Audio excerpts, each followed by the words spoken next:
हमारे बहुपद चैप्टर में जो अगली बात आती है वो किसकी आती है? वो आती है विभाजन प्रमेय की। विभाजन प्रमेय मतलब बोलते हैं इसको इंग्लिश में क्या? Factor theorem. इंग्लिश भी थोड़ा थोड़ा सीखते चलो, है ना, क्योंकि उच्च शिक्षा में आप यार यही लिखोगे तो अभी से पता हो जाएगा तो अच्छा है, और अभी हिंदी में लिखने में कोई समस्या तो है नहीं। तो विभाजन एल्गोरिदम भी है, फैक्टर थ्योरम भी है। फैक्टर एल्गोरिदम कर देते हैं यार। एल्गोरिदम थ्योरम में थोड़ा डिफरेंस होता है, जो मैं आपको पहले चैप्टर बता चुका हूं। यहाँ पर एल्गोरिदम लिखा है तो एल्गोरिदम कर देते हैं। ठीक, अभी क्या हुआ, इसमें क्या करना है? जो करना है वो बहुत ही आसान है। मान लीजिए कोई हमारे पास त्रिघात बहुपद है। कैसा है? त्रिघात बहुपद। और हम लोगों ने पहले सीख लिया है कि जितनी घात वाला बहुपद होता है अधिकतम उतने ही शून्य मिल सकते हैं, है ना।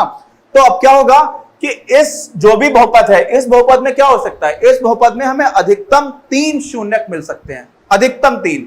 इसका मतलब यह नहीं है कि 3 ही मिलेंगे, कभी कम भी मिल सकते हैं। जैसे त्रिघात बहुपद का जो कर बनेगा वो इस तरह का कुछ बन सकता है, यहां पे हमें 1 ही मिल रहा है। ठीक, ऐसा भी हो सकता है। तो या तो 1 मिलता है या 3 मिलता है, वो मैं आपको आगे कभी बता दूंगा कि ऐसा क्यों होता है। अभी क्या होगा, अभी बात यह है कि हमें इसके क्या निकालने हैं? शून्य निकालने हैं। और 3 घात वाले किसी बहुपद का हमें फैक्टर करना, इसके गुणनखंड निकालना तो आता नहीं है। 2 का आता है क्या? 2 का तो हमें आता है। कैसे आता है? हम लोग जो मध्यम पद होता है, जो मिडिल टर्म होता है, उसको तोड़ करके निकाल लेते थे, है ना। अभी क्या करना है? 3 का निकालना है। और 3 का हम कैसे निकालें? लेकिन अगर हमें ऐसा कुछ दे दिया जाए कि इसका हमें 1 शून्य बता दिया जाए, क्या किया जाए? 1 शून्य बता दिया जाए। जैसे हमें बता दिया जाए कि x बराबर 1 इसका शून्यक है। अच्छा, इसका मतलब क्या हुआ? अगर हम x को 1 रखेंगे इसमें तो ये सब कुछ शून्य हो जाना चाहिए। ठीक, वैसे भी देख लो, जो भी है इस इक्वेशन में आप 1 रखोगे तो ये हो जाएगा, ये -3 और -3 कट जाएगा, ये 1 है और 1 कट जाएगा, यानी कि एक बात सही है, x बराबर 1 इसका शून्यक हो गया। तो अगर x - 1 इसका एक शून्यक हो गया तो आप इसी को क्या लिख सकते हो? इसी को लिख दोगे x - 1 बराबर 0। यही तो हो गया, समझ रहे हैं आप। और अच्छा सोचिए कि x - 1 में किसी से गुणा करो आप और आपको उत्तर शून्य मिल रहा है। इसका मतलब जब x - 1 0 होगा तब भी तो ये पूरा गुणनफल शून्य हो जाएगा, है ना।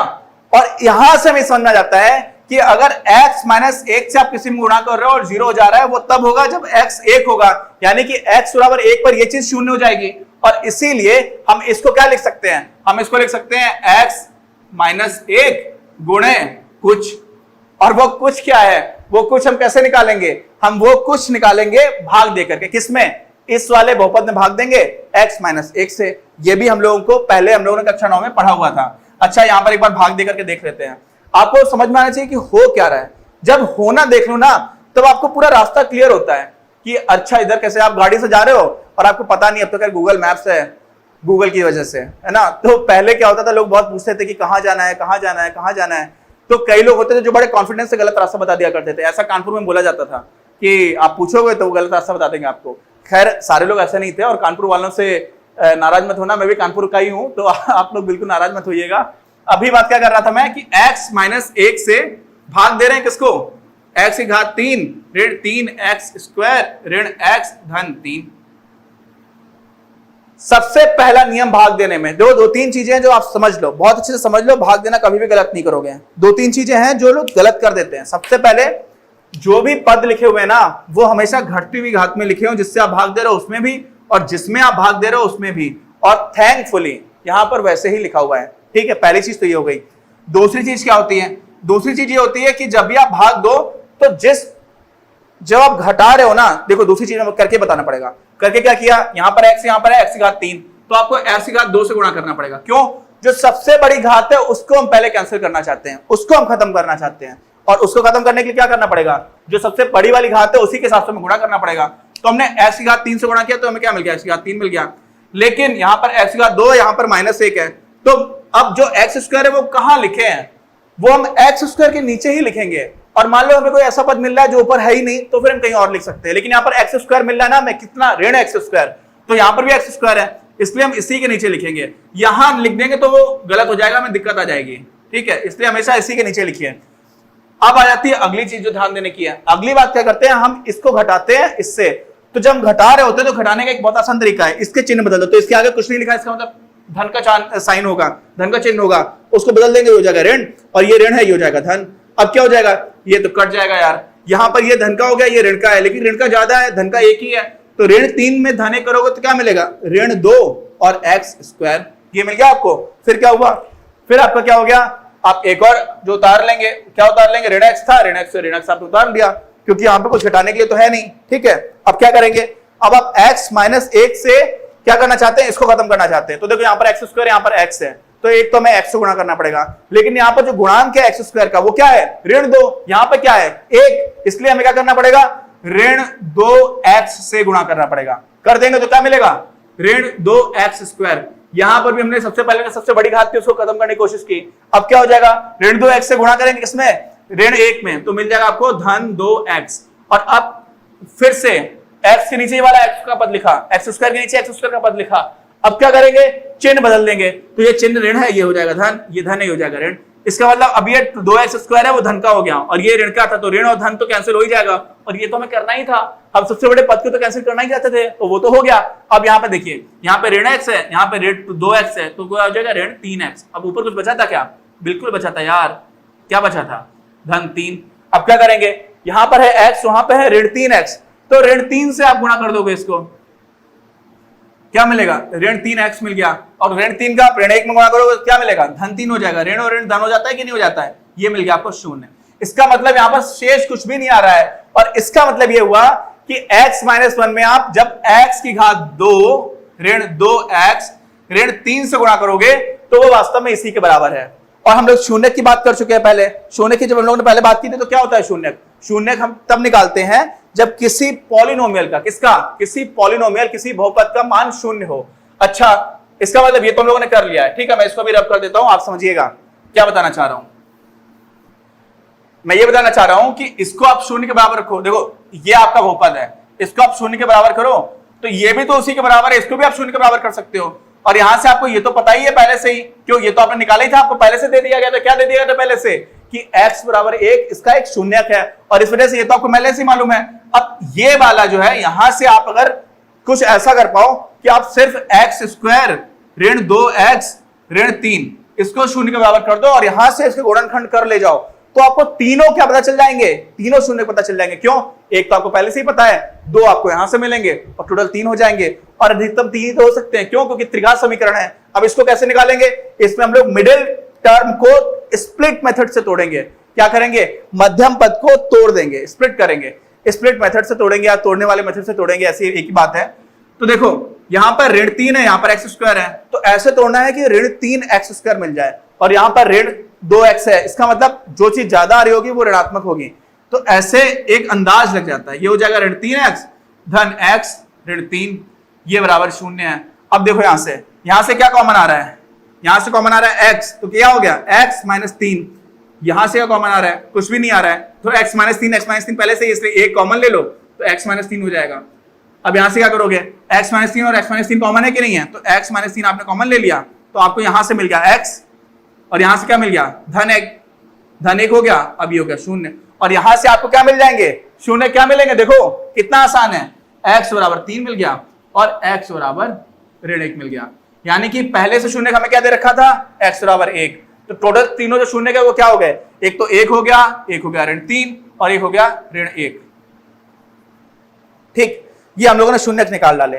अब इसमें एक चीज और समझो, पूरी पिक्चर को खत्म ही कर देते हैं ना, देख ही लेते हैं कि शून्यक है या नहीं है। अब ये कैसे देखा जाए कि ये शून्यक है कि नहीं है, आज गर्मी कुछ ज्यादा हो रही है यार, पता नहीं क्यों, है ना, कोई बात नहीं, गर्मी से डरना नहीं है। क्या करते हैं, शून्यक जो है हमारे 1 है ऋण 3 है और ऋण 1 है, वो कैसे निकालेंगे, निकाल लिया है, अब ये है कि नहीं है हम इसको वेरीफाई कर लेते हैं। ये सब किताब में नहीं दे रखा है, लेकिन पूरी पिक्चर समझ में आने लगेगी। अगर ये शून्यक है, इसका मतलब क्या होगा कि जब हम x का ये मान रखेंगे तो ये 0 हो जाना चाहिए। अच्छा, मान रख के देखते हैं, ये हम लोगों ने क्या माना था, हमारा एक पॉलिनोमियल था, बहुपद था, तो p ऑफ 1 निकालते हैं, क्या हो जाएगा, 1 की घात 3 ऋण 3 1 की घात 2 ऋण 1 धन 3, तो ये क्या हो जाएगा, 1 माइनस 3 माइनस 1 धन 3, तो ये 3 से 3 कट गया, ऋण 3 से 3 और ऋण 1 से 1 चला गया 0, तो ये 0 मिल गया कि नहीं मिल गया। इसका मतलब ये तो बिल्कुल सही है, और ये तो सही होगा यार, ये पहले दे रखा था क्वेश्चन में, तो कैसे गलत हो सकता है, लेकिन हमने ये देख लिया कि इसको वेरीफाई कैसे करेंगे। ये दोनों हमने निकाले हैं, अब इनको भी देख लेते हैं।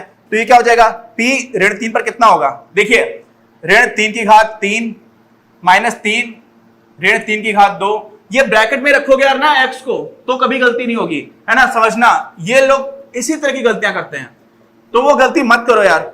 3 की घात 3 क्या होता है 27 हो जाता है, और ऋण के 3 बार करोगे तो ऋण और ऋण तो धन हो जाएगा, लेकिन फिर एक और बार ऋण आएगा तो क्या हो जाएगा, ऋण 27। और यहाँ पर क्या है, अब ऋण 3 की घात 2 है तो ये तो अंदर वाला धनात्मक हो जाएगा, क्यों, क्योंकि ऋण और ऋण धन हो जाएगा, और 3 3 का 9, तो आप 3 में 9 से गुणा कर रहे होंगे।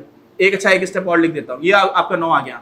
जिससे आपको समझ में आ जाए, जो पहले ब्रैकेट के अंदर है, कोष्ठक के अंदर, उसको पहले हल करेंगे, फिर क्या हो जाएगा, ऋण और ऋण धन हो जाएगा, ये धन हो गया, ये भी धन हो गया।